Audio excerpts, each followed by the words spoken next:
Intentional or not, your listeners have feelings for your podcast. Understanding how your episodes influence their emotional state is key to strengthening their connection to your show. Hello and welcome to another Podcast Pontifications with me, Evo Terra. Not to get all emotional about podcasting, but I'm going to at least talk about emotions in podcasting. More to the point, I'm going to help you think through the emotional response your podcast elicits from your listeners. Because that happens. We are emotional creatures. We have emotional reactions to even the most mundane things. And I know your podcast is anything but mundane. I first tapped into this years ago in business. One of the ways you get better at doing presentations, you learn a lot of things, but one of the things you'll learn in that process is that a trick is to understand the emotional state of your audience before you begin your presentation. And then through your presentation, leave them with another state. Doesn't always work, but that's the general idea. People come in with these set of assumptions.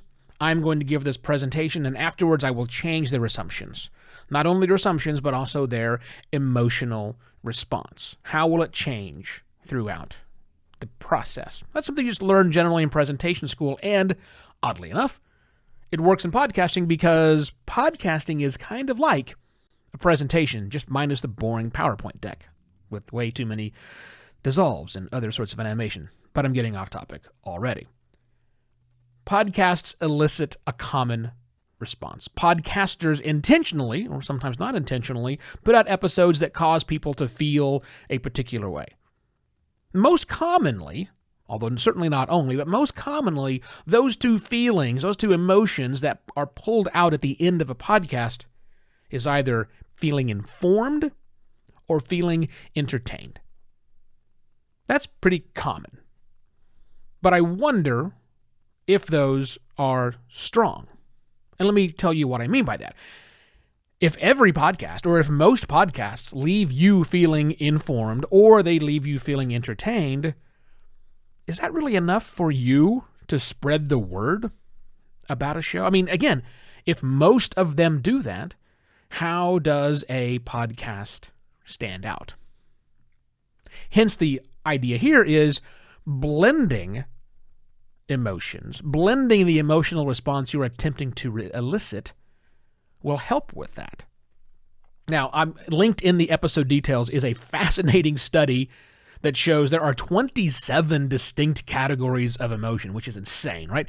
But more importantly, they're all intertwined. It's fascinating. There's a very cool interactive tool that you can look at as well to see how all of those work in together. But let's be simple for a moment here.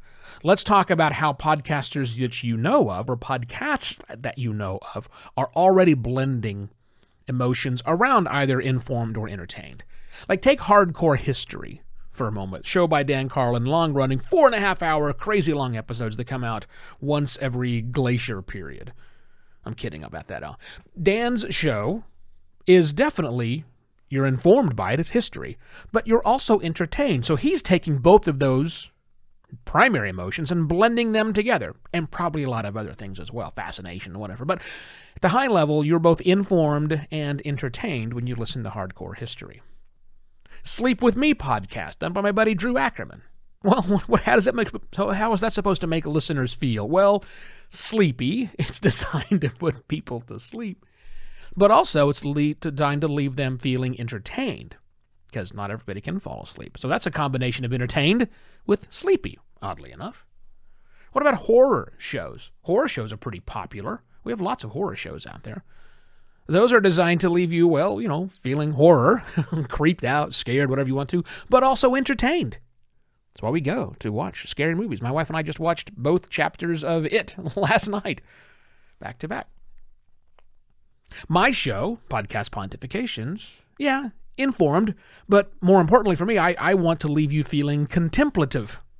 I'm not even sure that's one of the basic 27 emotions that's on that chart, but still, I want you thinking about things. I want you to, so your brain should be up going, let me ponder that for a moment. But also being informed. Like you probably didn't know there are 27 emotional states until you listened to me say that, most likely. So what about the show that you make? Can you blend together some emotions to make your listeners feel a variety of ways? And what's the primary way you make them feel? Probably, again, informed and entertained. But what else? Inspired? You make them feel empowered by your words? Are you doing it to intentionally make them feel anger and angry about something? Hopefully not about you, but are you raising issues that do that? What about making them feel sad? Why would anybody want to feel sad, Evo? Oh, I don't know. Why are there so many sad love songs out there?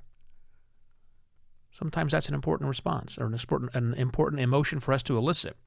What about arousal? Sure, that's an emotion, and some podcasts, especially on the erotica side, definitely leave you feeling that way. Or a sense of relief. And again, that's just a handful of possible emotional responses your show can elicit, whether you're doing it intentionally or not. So here's your homework. I want you to map out the two, so it's not really much of a map as much as writing down two things. What are the two primary emotions you want or you think you want to elicit on your episodes? Go ahead and write those down on a sticky note. Whatever they happen to be, write them on a sticky note, put it where you do your show prep, put it right next to your microphone, put it right next to your on your screen where you write your scripts, your outline for your show, and stay there. Make sure that your episodes do at least those two things. You can blend in others. But make sure, if that's really what you want to do, try that. Stick with it for a few episodes and see if you're right. And if you're not, obviously change. I'm a big fan of change. Don't forget, I love the change. But map those two primary emotions or write them down. See if you can stay focused on that one, making sure people are doing the things, are having the feels you want them to have when it's all over. If we blend those listener emotions together, we'll wind up with a better podcast on the outcome, I think. Now, obviously, if you liked what I had to say, please go to buymeacoffee.com/evoterra. And if you are feeling contemplative and well-informed, and if that is enough, I would love for you to share Podcast Pontifications with another one of your working podcast friends. Okay, tomorrow. Let's just get through tomorrow, shall we? Let's get through today. Today's one thing, tomorrow's another thing, and then I shall be back tomorrow morning for yet another Podcast Pontifications. Cheers.